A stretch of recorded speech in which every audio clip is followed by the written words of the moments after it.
Antonia Hilton.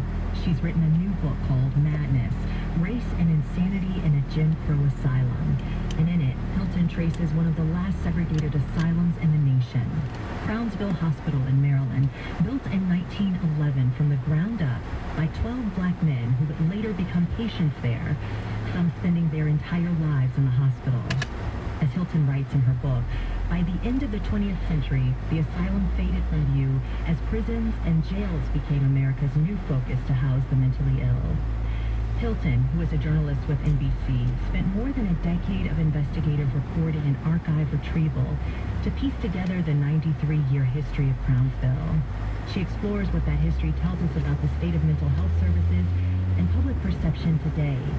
And Hilton also grapples with her own family's experiences with mental health and the shame it has reproduced for generations. Antonia Hilton is a Peabody and Emmy Award-winning journalist for NBC News, reporting on politics and civil rights, and the co-host of the award-winning podcasts South Lake and Grapevine. Antonia, welcome to Fresh Air. Tanya, thank you for having me. Well, this story of Crownsville Hospital in Maryland, it gripped you right from the start. How did you first learn about it? I first learned about Crownsville when I was just 19 years old.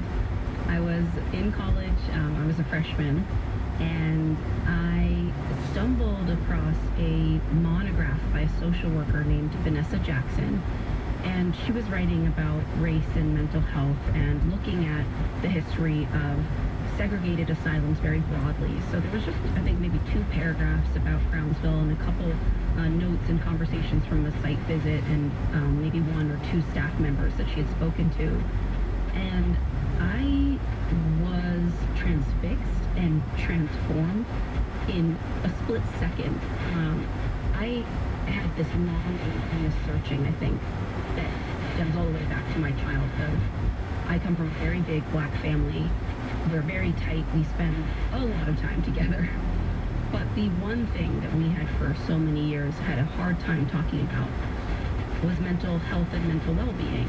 And it was because I had family members who had been sent to institutions like this one, who had suffered and then kind of retreated from our family's day-to-day fabric. And so there was all this shame surrounding that. I would ask questions of my parents or grandparents and they wouldn't fully answer them. And so I think when I came across this information and I realized first, you know, I'm not alone. There are a lot of other black families and families like mine all over the country. And that there's this history there. There's a way to learn about psychiatry from the perspective of black Americans and their very fraught relationship to these systems. I guess I became obsessed. Right, well, that obsession is important to talk about because you assert in this book that Crownsville and what happened there over this 90-plus year period is representative of something larger, that we basically can't understand the current mental health care system and stigma around mental health, specifically in the black community, if we don't first understand what happened during the Jim Crow era with segregated asylums. Can you say more about that? Because we're going to get deep into the book and what you learned through your research, but just that overarching idea that understanding what happened during that period can give us a lens into today.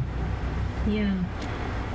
I think you have to go back before you can go forward, because we're at this strange moment right now where I think people want to talk more and more about mental health or self-care.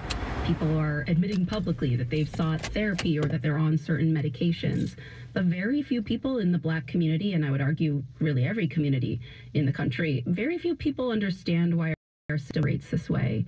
But if you go back to the early 20th century, to 1911, when Crownsville is first being created, you start to see the way in which the legacy of slavery and the ideas that white doctors and politicians and thinkers of the time, the way that their beliefs about black people's bodies and minds completely shape the creation of this system. And it informs their decision to purposefully segregate black and white patients, to create these separate facilities, and then to treat them differently within those facilities. And so, this was going on even before emancipation. Doctors would write very openly about their theories, and initially the belief was that Black people were immune to mental illness because they so enjoyed being enslaved. They were protected by their masters, and they got lots of good time in the outdoors while working on plantations. That theory starts to shift once more and more Black people become free or they escape these plantations, and certainly after emancipation.